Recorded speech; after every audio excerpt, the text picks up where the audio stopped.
এই মাসে যিনি দুদাহানের বাদশা, যার অস্তিত্ব ঘ্রাণ আর ঘ্রাণ, অস্তিত্ব ঘ্রাণ আর ঘ্রাণ আর ঘ্রাণ,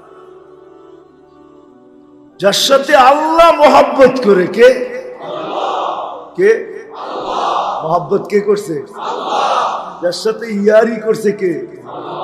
আল্লাহ। যার সাথে ইয়ারি করছে, ইয়ারি। আল্লাহ রসুল একদিন ছলনায় বলছেন যে আমারই কি দিলেন? ছলনা বোঝেন তো? একদিন বলছে আমাকে কি দিলেন? একে ওইটা দিলেন, ওইটা দিলেন, ওইটা দিলেন, আমাকে কি দিলেন? মুসাকে কালিমুল্লাহ বানাইলেন, ইব্রাহিমকে খলিলুল্লাহ বানাইলেন, আদমকে সফিউল্লাহ বানাইলেন, হ্যাঁ, ইসমাইলকে জবিহুল্লাহ বানাইলেন, আমাকে কি দিলেন? তো আল্লাহ ভাসতেছে আর বলতেছে, বন্ধু আতাইতুকা আফদালা কুল্লিহি, সবাইকে যা দিছি এর চেয়ে বেশি আপনাকে দিছি, এর চেয়ে উপরেরটা দিছি, এর চেয়ে উত্তমটা দিছি। ইদা যুকিরতু যুকিরতা মাই, রোজে আজল থেকে আজ পর্যন্ত, কিয়ামত পর্যন্ত, জান্নাত পর্যন্ত, যখনই আমার নাম স্মরণ হবে তখন আপনারটা হবেই হবে। আমি আমার নামের সাথে আপনার নাম মিলায়া রেখে দিছি,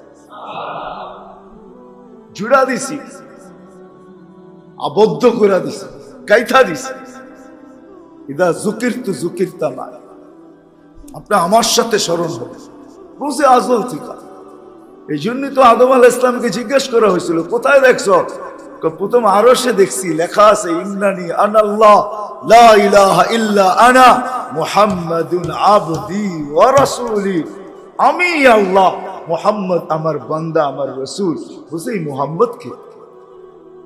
কেই মুহাম্মদ? কেই মুহাম্মদ?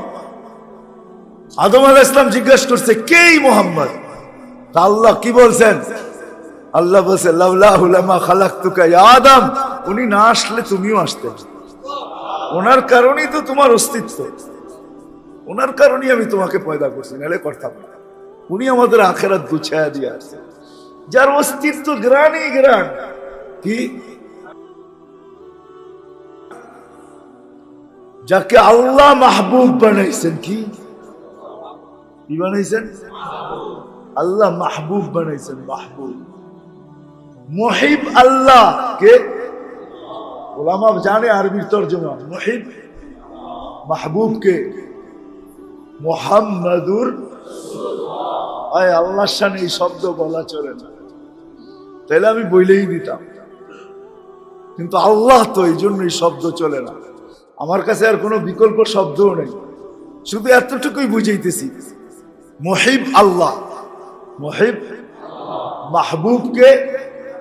মুহাম্মাদুর রাসূল। উনাকে পাঠাইছে, উনাকে পাঠাইছে, যার অস্তিত্ব গ্রাণই গ্রাণ। যেদিন পেটে আসছে, আসতে দেরি,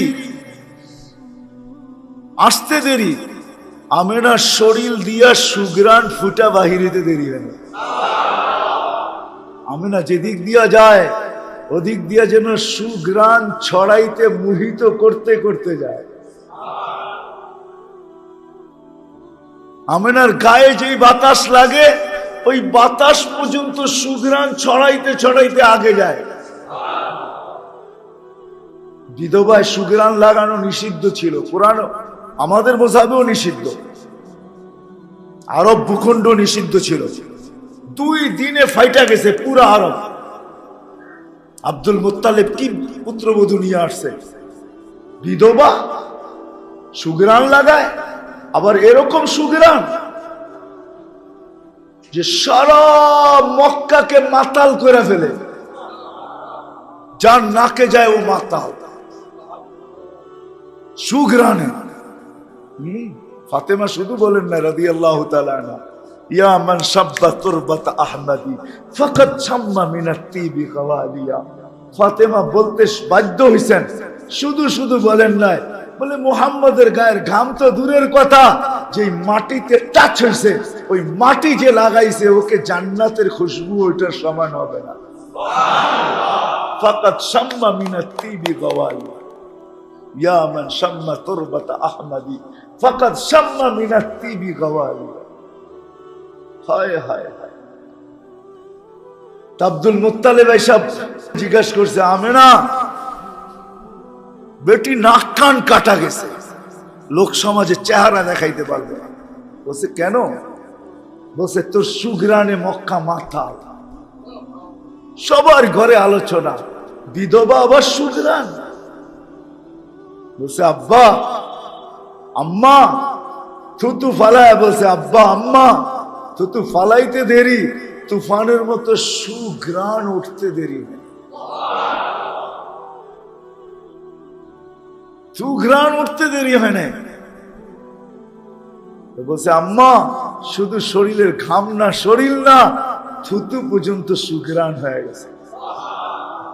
বলছে এটা লাগানো সুগন্ধি না, এটা আমার না, এটা পেটে যেটা আসছে ওইটা সুগ্রান। মুহাম্মদুর রাসূলুল্লাহর ওজুদ সুগ্রান।